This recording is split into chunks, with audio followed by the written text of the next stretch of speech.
आप सब आपसे ही जानना चाहूँगा, सुप्रीम कोर्ट ऑफ पाकिस्तान के एक हुक्म इम्तना की वजह से जो मुख्तलिफ केसेस थे बिलखसूस 9 मई से मुतल्लिक उनके फैसले नहीं आ पा रहे थे, अगरचे कि वो हुक्म इम्तना था वो सिविलियन का फौजी अदालतों में ट्रायल से मुतल्लिक था, लेकिन इंसदाद दहशतगर्दी के अदालतों में भी जो केसेस थे वो भी पेंडिंग थे।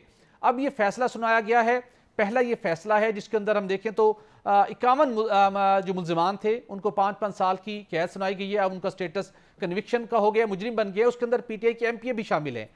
इस फैसले के बाद जो दीगर केसेस हैं जो पेंडिंग हैं उनको अब क्या सुनाने के हवाले से भी हम आने वाले दिनों में वो ये खबर सुन पाएंगे, और पीटीआई बानी पीटीआई के लिए और पीटीआई के दीगर सीनियर क़यादत के लिए ये फैसला किस हद तक क्रिटिकल साबित हो सकता है। बिस्मिल्लाहिर्रहमानिर्रहीम। सोहेल भाई आपका शुक्रिया, ख्वाजा साहब आपका भी बहुत शुक्रिया, यहाँ पे आपने मदऊ किया। दो चीज़ें बड़ी वाज़ेह हैं। एक तो ये है कि पाकिस्तान हो या दुनिया का कोई भी कॉन्स्टिट्यूशन या लॉ हो, उसके अंदर मॉब इकट्ठा करके किसी के घर के ऊपर जाके, किसी बिल्डिंग के ऊपर जाके और किसी मिलिट्री इंस्टॉलेशंस के ऊपर जाके अटैक करना जो है वो दुनिया के हर मुल्क के अंदर जुर्म है और इसी तरह पाकिस्तान के अंदर भी जुर्म है।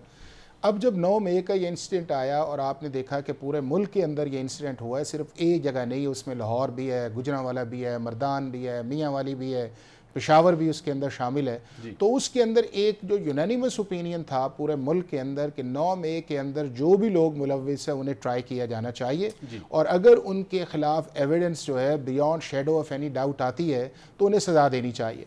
दूसरा, पूरे मुल्क के अंदर ये इत्तफाक था इस चीज़ के अंदर कि जी जो भी इस चीज़ के अंदर हैं किसी को अननेसेसरीली जो है इस केस के अंदर मुलव्वस नहीं किया जाना चाहिए।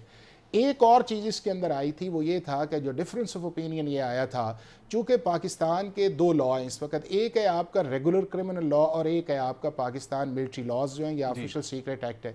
अब ये जो मामला हुआ था, चूँकि ये पाकिस्तान की मिलिट्री इंस्टॉलेशंस के ऊपर जाके हुआ था, कंटोनमेंट एरियाज़ के अंदर हुआ था और जो शुहदा की यादगारें थी वहाँ पे हुआ था, तो वहाँ पे दोनों लॉ अप्लाई थे। आपका मिलिट्री लॉ भी अप्लाई था और आपका रेगुलर क्रिमिनल लॉ भी अप्लाई था।